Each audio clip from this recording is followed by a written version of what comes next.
L'oxydation peut être un point très important à faire attention lorsqu'on veut souder du zinc. Voilà, pour continuer sur la série de vidéos, après avoir bien vu l'entretien de l'outil en lui-même, il y a un autre point important que je tenais à aborder avant de rentrer dans la technique pure. C'est l'importance de veiller à ce que l'ensemble des éléments qui vont être nécessaires pour faire la soudure sur le zinc n'ait pas d'oxydation. Alors évidemment, quand on parle d'éléments qui n'ont pas d'oxydation, on va surtout penser au zinc, que celui-ci soit bien décapé et bien pur. Mais on se rendra compte aussi qu'il y a aussi l'importance d'avoir une panne qui soit propre et non oxydée. Donc ça, on l'a vu dans les précédentes vidéos. Pour ceux qui ne les ont pas vues, je vous invite, eh bien, je vais essayer de mettre un lien, ou sinon regardez dans les précédentes vidéos et vous verrez tout l'entretien de la panne. Ça, c'est un élément qui est important. Il y a aussi la targette d'étain qui peut être oxydée, qui peut faire que c'est gênant. Et il y a aussi le bon étamage de la panne pendant le travail et le nettoyage, ainsi que l'utilisation des bons flux décapants.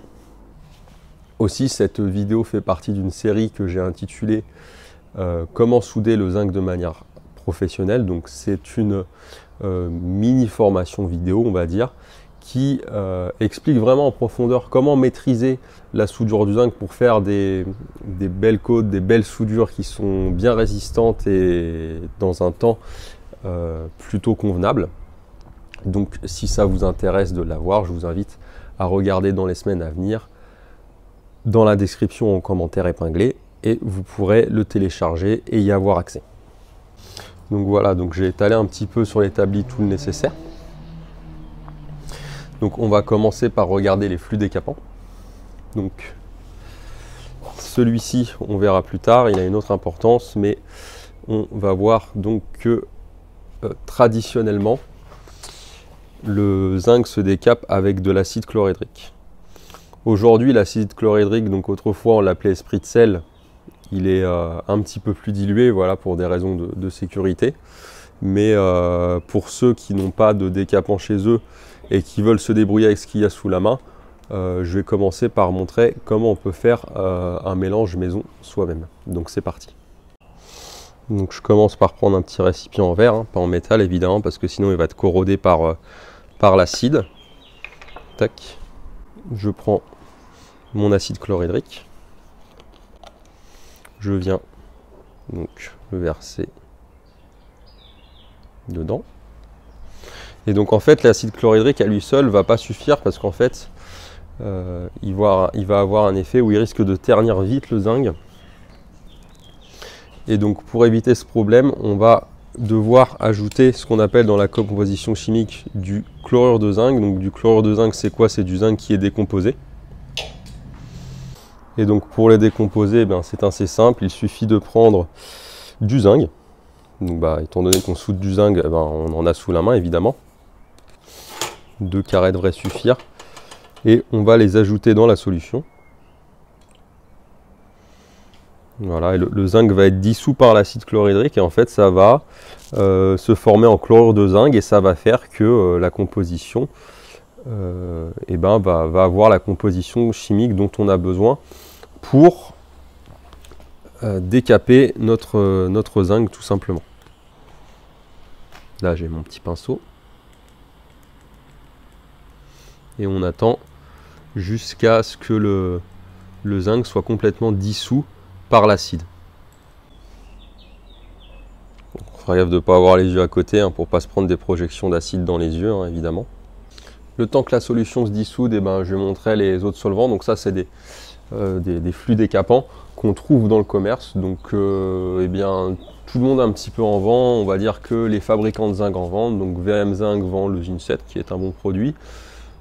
Express vend aussi leur décapant, qui est un produit qui fonctionne ici. Donc ça c'est des solutions qui sont un peu plus saines pour la santé, parce qu'elles sont beaucoup moins présentes en acide, et du coup ça fait que quand il y a des vapeurs, ça pique pas le nez, quoi. On sent que la solution est beaucoup moins néfaste pour la santé. Moi en ce qui me concerne, j'ai une petite préférence pour le S39 de chez Griffon. C'est un produit qui est utilisé par les plombiers, enfin, plutôt une marque qui est connue pour les plombiers. Et en fait, ce qui est agréable avec celui-là, c'est qu'il y a une sorte de consistance qui est un peu comme du gel.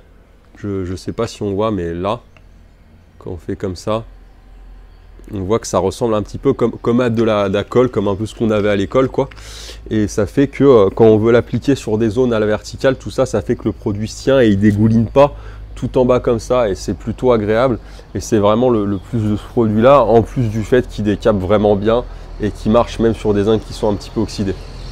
Donc là, voilà, on voit mon acide qui est enfin complètement dissous, la solution qui est faite. Donc j'ai pris un petit pinceau indépendamment. Et une fois que ça c'est fait, il suffit tout simplement d'appliquer le produit sur le zinc. Alors pourquoi là le zinc pourrait être propre? Donc on pourrait se demander quelle est l'importance de le décaper. Et tout simplement c'est déjà qu'il est un petit peu gras avec le laminage. Et en plus de ça, ne serait-ce qu'avec le contact de l'oxygène, en fait le zinc s'oxyde. Donc même si on veut souder, on a quand même besoin de retirer cette oxydation qui est due à l'air et l'oxygène. Et donc pour ça, le seul moyen de faire, c'est donc d'ajouter un acide mordant. Donc autrefois, ils ajoutaient l'acide chlorhydrique. Donc voilà, il suffit de l'appliquer comme ça. Comme je disais tout à l'heure, l'acide chlorhydrique, ça marche. Donc pour ceux qui n'ont pas envie de s'embêter, qui ont seulement 2-3 soudures à faire pour réparer leur gouttière, et qui ont une bouteille d'acide chlorhydrique qui traîne à la maison, et ça fera le boulot. Hein. Si vous ne voulez pas vous embêter à aller acheter un pot dans un magasin de fournisseurs professionnels. En ce qui me concerne, en ce moment, j'utilise cette platine qui est bien pratique de chez Express, dans laquelle je verse donc mon produit. Ce que je fais, c'est que je viens jamais prendre en fait directement le produit dans mon bidon, parce que avec le temps, on met de la poussière dedans, le produit se charge avec des impuretés et il n'est pas propre. Donc pour éviter ça, ce que je fais, c'est qu'à chaque fois, j'utilise des petites quantités que je verse dans mon bocal. Voilà. Comme ça, j'ai toujours un acide qui est Comme ça, j'ai toujours un acide qui est propre et pur. Et c'est vraiment très important pour la soudure d'avoir toujours des flux qui soient propres pour pouvoir faire un travail de qualité.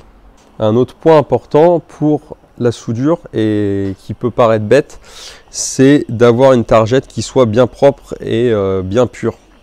Ce qui se passe souvent, c'est que lorsqu'on est sur chantier, la targette elle a tendance à traîner dans le seau d'outil. Quand il pleut, le seau d'outil il se charge d'eau et puis la targette prend la flotte et on se retrouve avec des targettes qui deviennent grises et oxydées comme ça. Voilà, là on voit bien la différence. Le problème de ça, c'est qu'une targette, quand elle est présente en oxydation, quand vous allez vouloir la faire fondre, en fait elle va mal fondre et vous allez avoir l'impression que votre fer n'est pas assez chaud.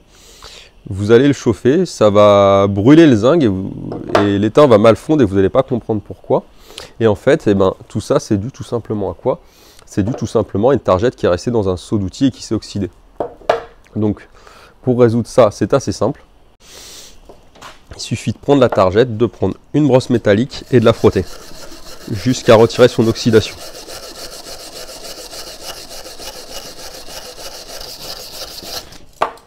Voilà, on voit que j'ai fait revenir le brillant et ça, le faire donc tout le tour pour avoir une panne qui soit bien brillante, quoi. Parfois, je vais même jusqu'au disque à abraser quand j'ai vraiment beaucoup de petites targettes qui traînent comme ça. Quand il pleut, je me les fous sur les taux et je me les ponce toutes avec un disque abrasif et je les fonds entre elles pour me refaire des targettes propres, quoi. En plus de ça, un autre souci qui peut arriver, c'est que la targette peut traîner, mais aussi les bouts de chute de zinc peuvent traîner sur le chantier. Moi personnellement, j'ai vraiment pris l'habitude de garder toujours mon zinc à l'abri pour qu'il soit toujours brillant comme ça et pas perdre de temps à devoir nettoyer, parce que c'est vraiment pas très agréable et au niveau qualité de travail, c'est pas non plus le top. De plus, sur un travail fini, sur des gouttières qui sont apparentes, voilà, chez les clients, laisser du zinc un peu oxydé alors que c'est tout neuf, c'est pas terrible non plus. Donc ça, c'est très important de les désoxyder avant de les souder, sinon ça risque d'être compliqué.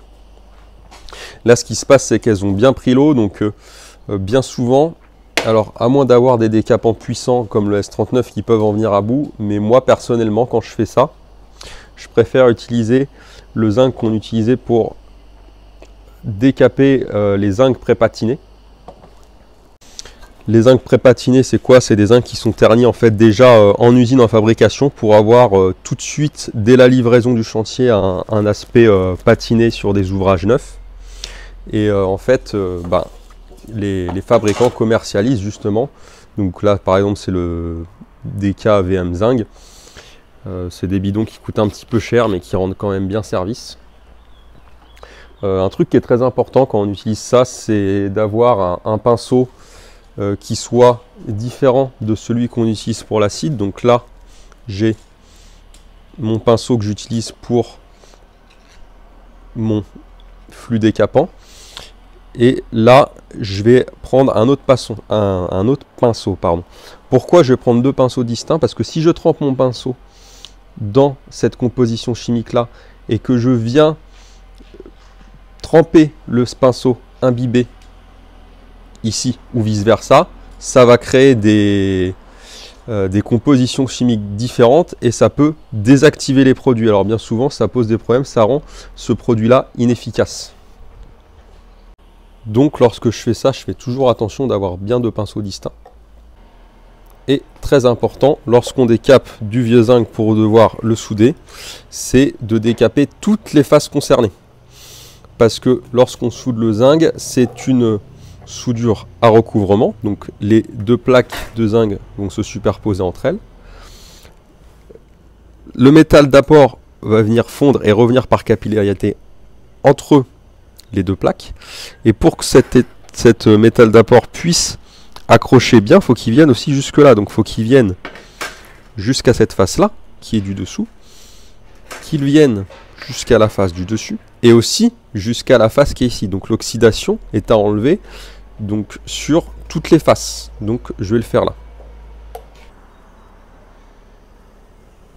Donc là on voit que le décapant commence à agir, ça commence à faire de la mousse et le zinc qui va être recouvert.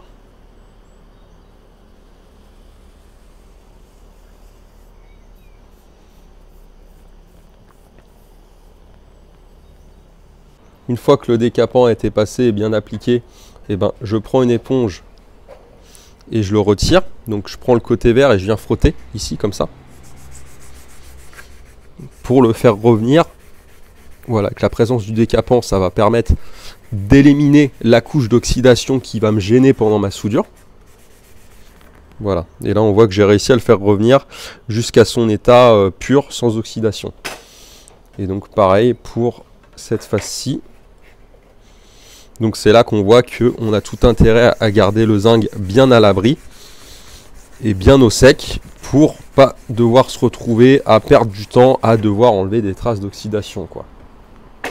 Et maintenant que ces traces d'oxydation sont enlevées, on applique ensuite dans un second temps. Donc là c'est le S39, soit l'acide chlorhydrique, soit le décapant que vous avez choisi, quoi. Voilà, et là on voit que si j'applique là, donc sur la zone qui est traitée, et si j'applique là, on va voir que selon comment l'endroit où j'applique mon étain, voilà, donc là on voit que si je veux étamer ici,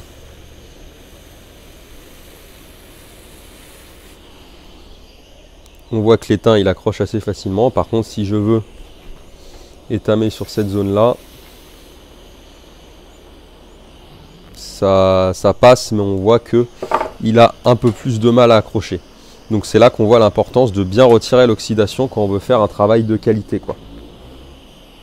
Un autre point qui est important, c'est de bien étamer la panne sur le sel d'ammoniac. Donc ce qu'on fait pour ce faire, c'est que alors moi j'aime bien la faire tourner dessus. J'aime pas faire des trous dedans recreuser parce que souvent le sel d'ammoniac finit vite en miettes et ça fait beaucoup de petites poudres de sel qui vient sur les côtés, qui viennent piquer la panne. Donc j'ai tendance à ne pas trop en abuser, à ajouter de l'étain, voilà, donc on voit ici qui se dilue, à y mettre un petit peu sur les côtés, voilà, et là mon étain est bien appliqué dessus et je vais pouvoir le mettre facilement maintenant sur mon zinc. Donc là voilà, je vais remettre mes deux bandes. Je viens appliquer mon décapant. J'en mets pas mal, mais je fais attention de ne pas en mettre trop non plus. Je l'étale bien. Si on a trop, ça peut faire des grosses quantités de liquide qui gênent pour souder. Et ensuite, je viens tout simplement donc Donc là, on voit que ça y est, on est sur des conditions optimales pour la soudure. On a un outil qui est propre, un support qui est bien décapé, qui permet à l'étain de bien accrocher, une targette d'étain bien désoxydée, donc on voit que l'étain fond sans difficulté, et une panne de cuivre qui est bien retapée et bien limée et bien propre pour pouvoir, donc comme on voit là, comme je le fais ici, il me suffit de tirer ma targette et on voit que l'étain, tac, il va bien jusqu'au bout. Si j'exagère et que je mets ma panne comme ça, on voit qu'elle arrive quand même à peu près à aller là où je veux. Et après, il suffit toujours de bien appuyer, de laisser la chaleur faire son travail, de garder les plaques bien plaquées entre elles et de laisser refroidir. Et donc voilà, une fois que les points sont faits, il ne me reste plus qu'à lisser tout ça. Donc ce que je fais quand je fais ma passe lisse, c'est que je me resserre des points qui m'ont servi à faire mon pointage pour faire ma soudure lisse. Et je viens avancer tranquillement avec ma panne,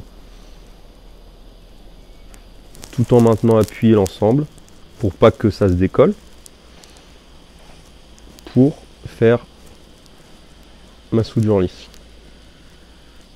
Donc là, c'est une soudure longitudinale qui va servir pour des pièces comme des goussets.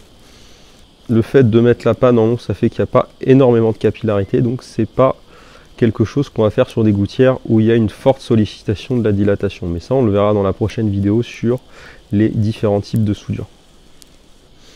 Bon, là, en plus, pour faire la démonstration, j'ai vraiment mis la dose en étain. C'est pas la peine d'en mettre autant pour faire la première passe lisse. Et dès que cette passe est faite, je passe assez rapidement le coup d'éponge pour pas galérer à nettoyer.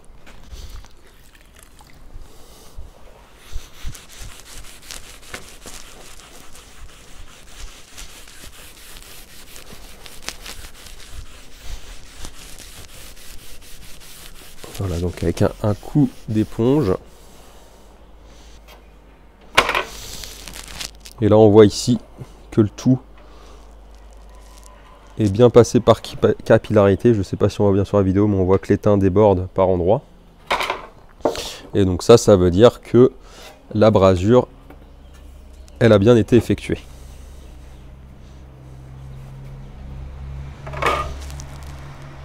Et assez régulièrement, je vais toujours veiller à garder ma panne donc bien propre. Donc, je suis passé à ça récemment.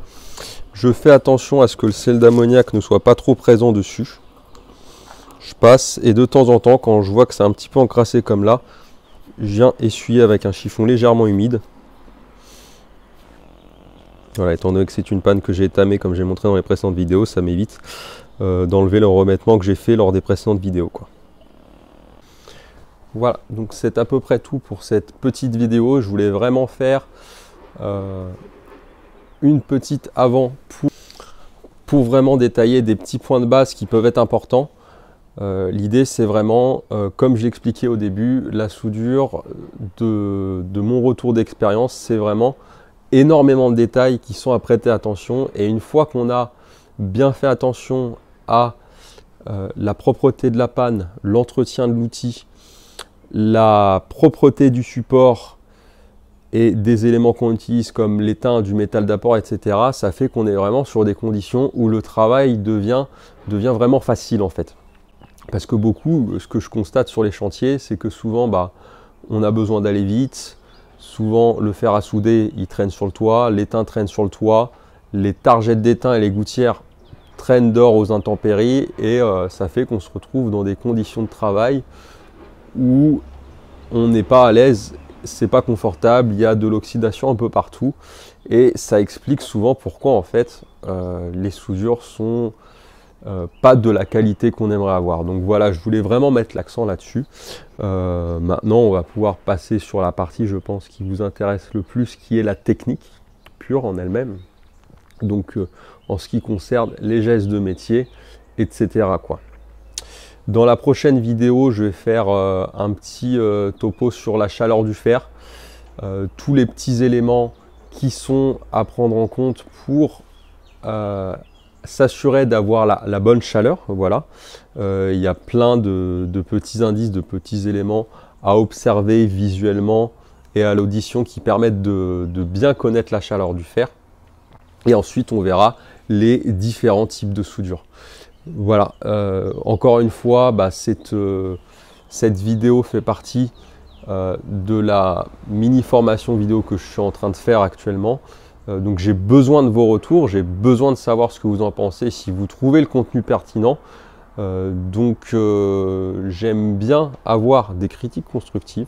Donc vous gênez pas pour me faire vos retours dans les commentaires et à dire s'il y a des choses qui vous déplaisent ou qui vous paraissent pas claires dans les explications, ou s'il y a d'autres aspects que j'ai pas abordés que vous auriez souhaité que j'aborde. Et d'ici là, je vous dis à la semaine prochaine pour la prochaine vidéo. Salut!